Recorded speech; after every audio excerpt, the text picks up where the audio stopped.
Olá, seja bem-vindo ao dia 342 da nossa leitura bíblica. Meu nome é Everton Alonso e nós vamos juntos lendo a Bíblia em um ano. Estamos quase finalizando e com certeza isso enche o nosso coração de orgulho, porque você tem mantido firme e estado presente em todos os nossos dias durante este ano. E você pode ter certeza que isso está enriquecendo a tua vida espiritual e também o teu intelecto que está sendo trabalhado através da leitura. Antes de entrarmos na leitura, peço que você possa deixar o teu curtir, o teu comentário, o teu compartilhar e ativar o sininho de notificações. Hoje nossa leitura estará em 2 Crônicas, no capítulo 8. Iremos a 3 João, no seu único capítulo, capítulo 1, e iremos finalizar hoje o profeta Abacuque, no capítulo 3, e, por fim, hoje nós vamos a Lucas, no capítulo 22. Aqui em 2 Crônicas, no capítulo 8, nós vamos ver os outros feitos que o rei Salomão ele fez para a nação de Israel. Vamos à leitura? Diz assim, 2 Crônicas, capítulo 8. Depois de 20 anos, durante os quais Salomão construiu o templo do Senhor e seu próprio palácio, ele reconstruiu as cidades que Irão lhe tinha dado, e nelas estabeleceu israelitas. Depois atacou Ramate e Zobá e a conquistou. Também reconstruiu Tadmor, no deserto, e todas as cidades armazéns que haviam construído em Ramate. Reconstruiu Bet-Horon Alta e também Bet-Horon Baixa, cidades fortificadas com muros, portas e trancas, e também Balalate e todas as cidades armazéns que possuía, e todas as cidades onde ficavam seus carros e os seus cavalos. Construiu tudo o que desejou em Jerusalém, no Líbano e em todo o território que governou. Todos que não eram israelitas, descendentes dos hititas, dos amorreus, dos ferezeus, dos heveus, dos jebuseus, que não tinham sido mortos pelos israelitas, Salomão recrutou para o trabalho forçado e nisso continua até hoje. Mas Salomão não obrigou nenhum israelita a trabalhos forçados. E eles eram seus homens de guerra, chefe de seus capitães, comandantes dos seus carros e condutores de carros. Também eram israelitas os principais oficiais do rei Salomão, 250 oficiais que supervisionavam os trabalhadores. Salomão levou a filha do faraó para a cidade de Davi, para o palácio que ele havia construído para ela. Depois disseram: minha mulher não deve morar no palácio de Davi, rei de Israel, pois os lugares onde entrou a arca do Senhor são sagrados. Sobre o altar do Senhor, que havia construído diante do pórtico, Salomão passou a sacrificar holocaustos ao Senhor, conforme as determinações de Moisés acerca das ofertas diárias e dos sábados, das luas novas e das 3 festas anuais, que são as festas dos pães sem fermento, as festas das semanas e as festas das cabanas. De acordo com a ordem de seu pai Davi, designou os grupos de sacerdote para suas tarefas e os levitas para conduzirem o louvor e ajudarem o sacerdote, conforme as determinações diárias. Também designou por divisões os porteiros de várias portas, conforme que Davi, homem de Deus, tinha ordenado. Todas as ordens dadas pelo rei ao sacerdote e aos levitas, inclusive as ordens relativas aos tesouros, foram seguidas à risca. Todo o trabalho de Salomão foi executado desde o dia em que foram lançados os alicerces do templo do Senhor até o seu término. Assim foi concluído o templo do Senhor. Depois Salomão foi a Ezion-Geber e a Elate, no litoral de Edom. E Irão enviou-lhes navios comandados por seus próprios marinheiros, homens que conheciam o mar. Eles navegaram com os marinheiros de Salomão até Ofir, e de lá trouxeram 15.750 quilos de ouro para o rei Salomão. Vamos agora a 3 João. 3 João, no capítulo único de 3 João, nós vamos encontrar aqui mais uma carta direcionada à igreja de quem o João tinha muito apreço e ele também dava as suas instruções para a amada igreja do Senhor. Vamos a essa leitura? 3 João, capítulo 1 e capítulo único. Diz assim: o presbítero ao amado Gaio, a quem amo na verdade. Amado, oro para que você tenha boa saúde e tudo corra bem, assim como vai bem a sua alma. Muito me alegrei ao receber a visita de alguns irmãos que falaram a respeito da sua fidelidade e de como você continua andando na verdade. Não tenho alegria maior do que ouvir que meus filhos estão andando na verdade. Amado, você é fiel no que está fazendo pelos irmãos, apesar de não os conhecer. Eles falaram à igreja a respeito deste amor. Você fará bem se os encaminharem em sua viagem de modo agradável a Deus, pois foi por causa de nome que eles saíram, sem receber alguma ajuda dos gentios. É, pois, nosso dever receber com hospitalidade irmãos como esses, para que nos tornemos cooperadores em favor da verdade. Escrevi à igreja, mas Diótrefes, que gosta muito de ser mais importante entre eles, não nos recebe. Portanto, se eu for, chamarei a atenção dele para o que está fazendo com suas palavras maldosas contra nós. Não satisfeito com isso, ele se recusa a receber os irmãos, impede que os deseja recebê-los e os expulsa da igreja. Amados, não imite o que é mal, mas sim o que é bom. Aquele que faz o bem é de Deus, e aquele que faz o mal não viu a Deus. Quanto a Demétrio, todos falam bem dele, e a própria verdade testemunha a seu favor. Nós também testemunhamos, e você sabe que o nosso testemunho é verdadeiro. Tenho muito que escrever, mas não desejo fazê-lo com pena e tinta. Espero vê-lo em breve, e então conversaremos face a face. A paz seja com você. Os amigos daqui enviam saudações. Saúde, os amigos daí, um por um. Vamos agora ao profeta Abacuque. No capítulo 3 do profeta Abacuque, hoje nós faremos a última leitura desse profeta tão importante. Após o Senhor dar a resposta para Abacuque das suas queixas, agora nós vamos ver no capítulo 3 do profeta Abacuque a oração desse profeta Abacuque. Abacuque, ele faz queixas ao Senhor e o Senhor envia respostas. E agora, através das respostas do profeta Abacuque, aqui no capítulo 3, nós vamos ver a oração do profeta Abacuque de confissão ao Senhor. Vamos a essa linda oração? Abacuque, capítulo 3, diz assim: Oração do profeta Abacuque, uma confissão. Senhor, ouvi falar da tua fama, tremo diante dos teus atos, Senhor. Realiza de novo em nossa época as mesmas obras, faze-as conhecidas em nosso tempo. Em tua ira, lembre-te da misericórdia. Deus veio de Temã, o santo veio do monte Parã. Sua glória cobriu os céus e o seu louvor encheu a terra. Seu esplendor era como a luz do sol, raios lampejavam de suas mãos. Onde se escondia o poder, pragas iam adiante dele. Doenças terríveis seguiam seus passos. Ele parou e a terra tremeu. Olhou e fez estremecer as nações. Montes antigos se desmancharam. Colinas antiguíssimas se desfizeram. Os caminhos dele são eternos. Via a aflição das tendas de Cuxã. Tremiam nas cortinas das tendas de Midian. Eram como os rios que estavam irados, Senhor. Era contra os riachos o teu furor? Foi contra o mar que a tua fúria transbordou quando cavalgaste com os teus cavalos e com os teus carros vitoriosos?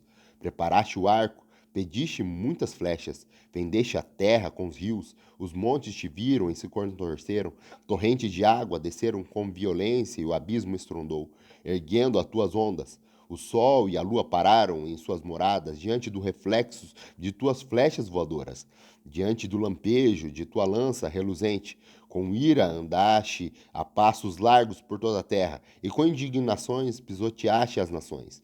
Saíste para salvar o teu povo, para libertar o teu ungido, esmagaste o líder da nação ímpia. Tu desnudaste da cabeça aos pés, e com as tuas próprias flechas lhe atravessaste a cabeça.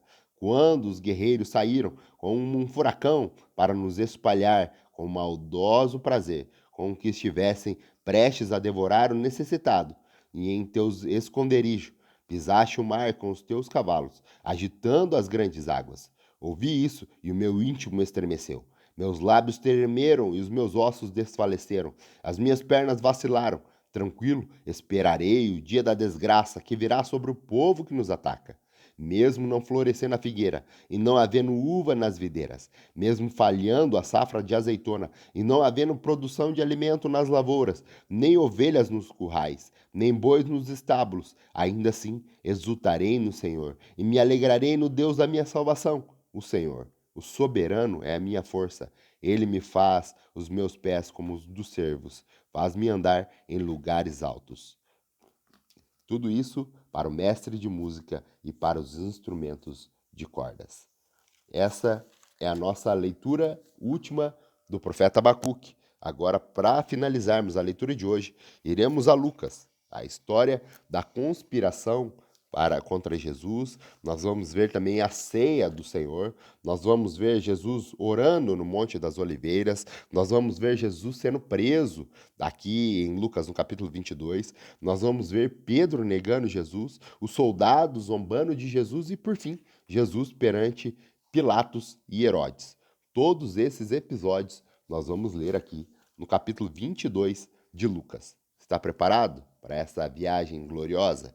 Diz assim, Lucas 22. Estava se aproximando a festa dos pães sem fermentos, chamado Páscoa, e o chefe do sacerdote e os mestres da lei procuraram um meio de matar Jesus, mas tinham medo do povo, então Satanás entrou em Judas, chamado Iscariote, um dos 12. Judas dirigiu-se ao chefe do sacerdote e os oficiais da guarda do templo e tratou com eles como lhe poderia entregar Jesus. A proposta muitos alegrou e lhe prometeram dinheiro. Ele consentiu e ficou esperando uma oportunidade para entregar Jesus quando a multidão não estivesse presente. Finalmente, chegou o dia dos pães sem fermento, no qual deveria ser sacrificado o cordeiro pascual. Jesus enviou Pedro e João, dizendo: Vão preparar a refeição da Páscoa. Onde quer que preparemos? Perguntaram eles. Ele respondeu: Ao entrarem na cidade, vocês encontrarão um homem carregando um pote de água. Sigam-no até a casa em que ele entrar e digam ao dono da casa: O mestre pergunta: Onde é o salão de hóspede na qual poderemos comer a Páscoa com os meus discípulos? Ele lhe mostrará uma sala ampla no andar superior, tudo mobiliada. Façam ali os preparativos. Eles saíram e encontraram tudo como Jesus lhe tinha ordenado. Então, prepararam a Páscoa. Quando chegou a hora, Jesus e seus apóstolos reclinaram-se à mesa. E ele lhe disse: Desejei ansiosamente comer essa Páscoa com vocês, antes de sofrer. Pois eu digo: não comerei dela novamente até que se cumpra o reino de Deus. Recebendo um cálice, ele deu graça e disse: Tomem isso e partilhem uns com os outros, pois eu digo que não beberei outra vez do fruto da videira até que venha o reino de Deus. Tomando o pão, deu graças, partiu e deu aos discípulos, dizendo: Isso é meu corpo dado em favor de vocês, façam isso em memória de mim. Da mesma forma, depois da ceia, tomou o cálice, dizendo: Este cálice é a nova aliança no meu sangue, derramado em favor de vocês. Mas eis que a mão daquele que vai me trair está com minha sobre a mesa, e o filho do homem vai como foi determinado, mas ai daquele que o trair. Eles começaram a perguntar uns aos outros qual deles irá fazer aquilo. Surgiu também uma discussão entre eles, acerca de qual era considerado maior. Jesus lhe disse: Os reis das nações dominam sobre elas, e os que exercem autoridade sobre elas são chamados de benfeitores. Mas vocês não serão assim. Ao contrário, o maior entre vocês deverá ser como o mais jovem, e aquele que governa como o que serve. Pois quem é maior, e o que está à mesa ou o que serve? Não é o que está à mesa? Mas eu estou entre vocês como quem serve. Vocês são quem tem permanecido ao meu lado durante as minhas provações, e eu designo a vocês um reino, assim como meu pai o designou a mim, para que vocês possam comer e beber à minha mesa no meu reino, e sentar-se em tronos, julgando as 12 tribos de Israel. Simão, Simão, Satanás pediu vocês para peneirá-los como trigo, mas eu orei por vocês, para que sua fé não desfaleça. E quando vocês se converter, fortaleçam seus irmãos. Mas ele respondeu: Estou pronto para ir contigo para a prisão e para a morte. Jesus respondeu: Eu digo, Pedro, que antes que o galo cante hoje, 3 vezes você negará que me conhece. Então Jesus lhe perguntou: Quando eu os enviei sem bolsa, sem saco de viagem ou sandálias, faltou-lhe algumas coisas? Nada, respondeu-lhe eles. Ele lhe disse: Mas agora, se vocês têm bolsa, leve-na, e também o saco de viagem, e se não tem espada, venda a sua capa e compre uma. Está escrito: Ele foi contado com os transgressores, e digo isso para que cumpra em mim. Sim, o que está escrito a meu respeito está a se cumprir. Os discípulos disseram: Vê, Senhor, aqui estão 2 espadas. É o suficiente, respondeu ele. Como de costume, Jesus foi para o Monte das Oliveiras e seus discípulos o seguiram. Chegando ao lugar, ele lhe disse: Orem para que vocês não caiam em tentação.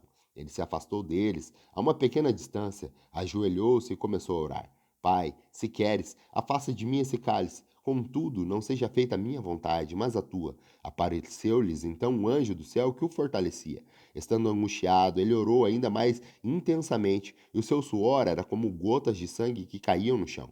Quando se levantou da oração e voltou aos discípulos, encontrou-os dormindo, dominados pela tristeza. Por que estão dormindo? Perguntou-lhes. Levantem-se e orem para que vocês não caiam em tentação. Enquanto ele ainda falava, apareceu uma multidão conduzida por Judas, um dos 12, e esse se aproximou de Jesus para saudá-lo com um beijo. Mas Jesus perguntou: Judas, com um beijo você está traindo o filho do homem?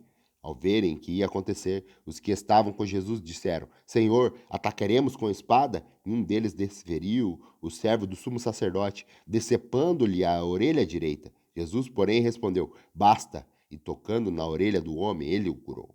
Então Jesus disse ao chefe do sacerdote, aos oficiais da guarda do templo e aos líderes religiosos que estavam vindo procurá-lo: Eu estou chefiando alguma rebelião para que vocês tenham vindo com espadas e varas?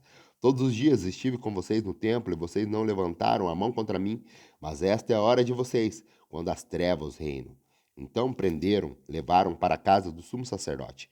Pedro seguia à distância, mas quando acenderam o fogo no meio do pátio e se sentaram ao redor dele, Pedro sentou-se com eles. Uma criada o viu sentado ali na luz do fogo, olhou fixamente para ele e disse: Este homem estava com ele. Mas ele negou: Mulher, não o conheço. Pouco depois, um homem o viu e disse: Você também é um deles.